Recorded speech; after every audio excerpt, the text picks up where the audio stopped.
With SMU football, there's always a buzz around the quarterback position. SMU's had some really impressive signal callers come through here, especially in the last really 2 decades.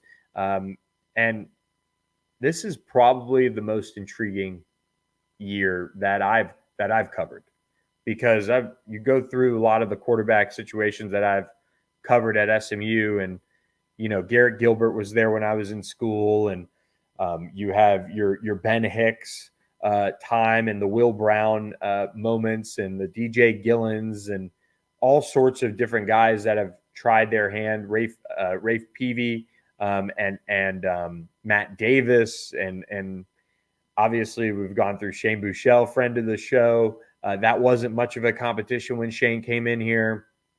There is a duo on campus that is going to be pretty good for SMU, and has led them to a championship, and that's Preston Stone and Kevin Jennings. And I've said this before, but I'll say it again.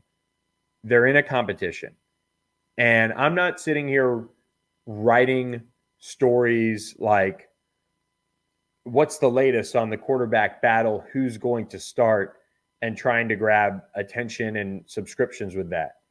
But what I can tell you is they're in a competition, and they really show each day at various moments why one should be the starter over the other.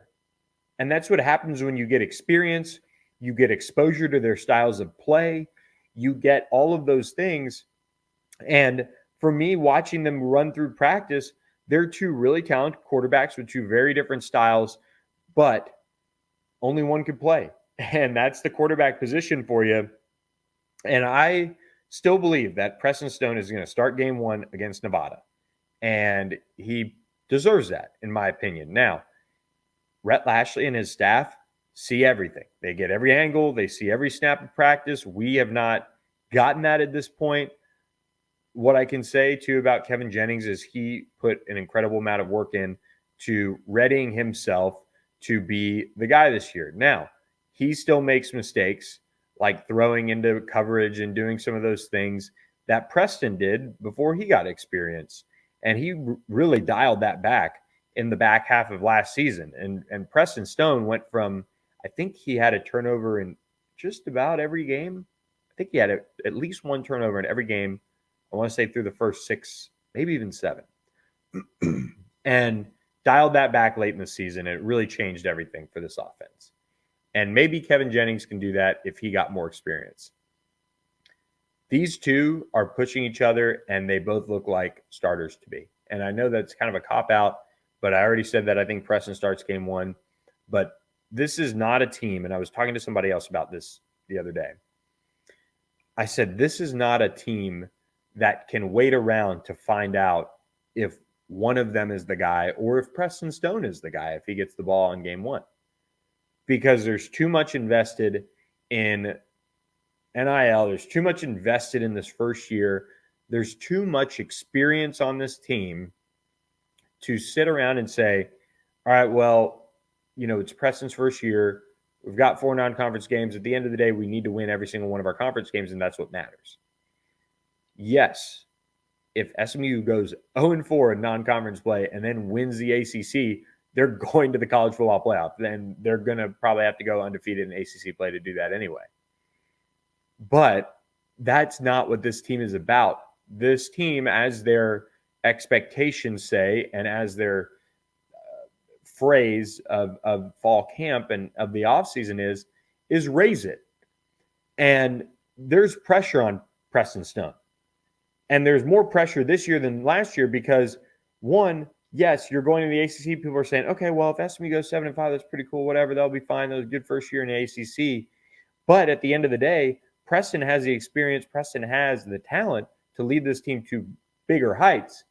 If early in the season he struggles and SMU loses one of two to BYU, TCU, or loses both, that is probably going to come back to quarterback play. When you look at last year's game against TCU, not Preston's best. When you look at last year's game against OU, he had some really special moments, was definitely learning and missed some opportunities there. But there's no time this year to wait around, and this is for Rhett Lashley and his staff as well. There's no time to wait around and say, all right, he's got as long of a leash as he needs because he's learning. Kevin still needs to learn more. No, now it is these two are the guys. They're leaders. They were both at ACC Media Days. They both have talent. And if something doesn't look right, doesn't mean they should be looking over their shoulder every second of every day. But if there's a change that ultimately needs to be made for the betterment of the team, that plug, that pull on that plug might be a little tighter to start this year. But I think Preston, from talking with him, he's as healthy as he's been. He looks good out there just physically. And again, a lot of this won't be solved until the season because there is so much pressure on these quarterbacks from the defensive line. It's really hard to kind of grasp unless you've been out there for a full practice. They will both have wow moments. They will both have moments that you just shake your head and you're thinking that just isn't it and what this team needs. So the quarterback position, again, we only get the first 6 periods of practice, and a lot of that is special teams. We get a little team tempo, so we basically get to see 3 or 4 reps a quarterback, and then we're out. We're off to our little areas to work on our practice footage and practice reports and all of that. You can't go wrong.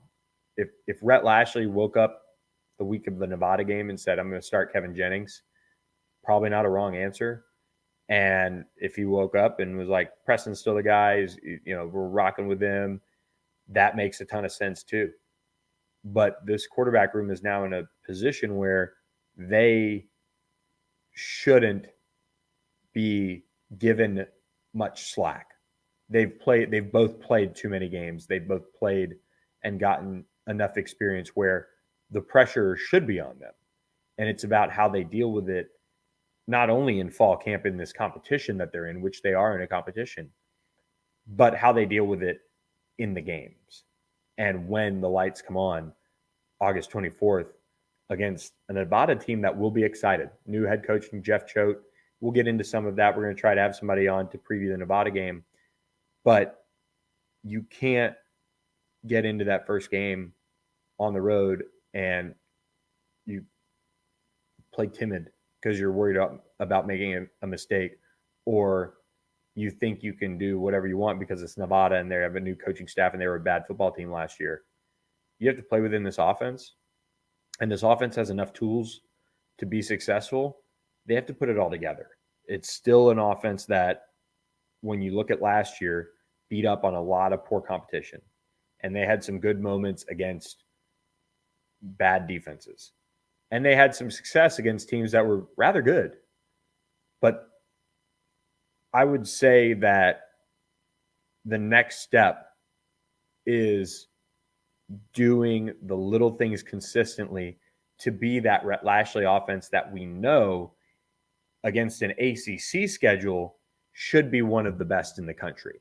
Last year against a poor AAC was one of the best in the country from a total points and yards per game and all of those things. This is the test of where this offense is at, navigating the Power 5 ranks, Power 4. I'm confident in the defense. I'm confident in Rhett Lashley and his staff to put together good plans and to play the best players no matter what. And I think this year more than any year, they can again go back to everybody's gotten experience. Running backs, wide receivers, tight ends, most of the offensive line, everyone's been here. It's not a time to wait. And I know I got into a season tangent on quarterbacks, but we just don't get to see too much of them in fall camp. They both look the part. They both look like they're throwing the ball well. Kevin's got great velocity. Preston has all the throws in his bag that he needs to be able to make. It's just a matter of who really can take this offense from a good AAC offense into a good ACC offense. Because if SMU gets good on offense with the expectations that are there for this defense, it has a chance to be a great year for the Mustangs. If they get good on defense and great on offense, I could still see 8-4. 9-3 is probable. But if you get good on offense and great on defense, you're looking at a team that, could end up in Charlotte. They would probably need some help. I don't know if good on offense and great on defense is going to get you past Florida State still, but it'll get you pretty close.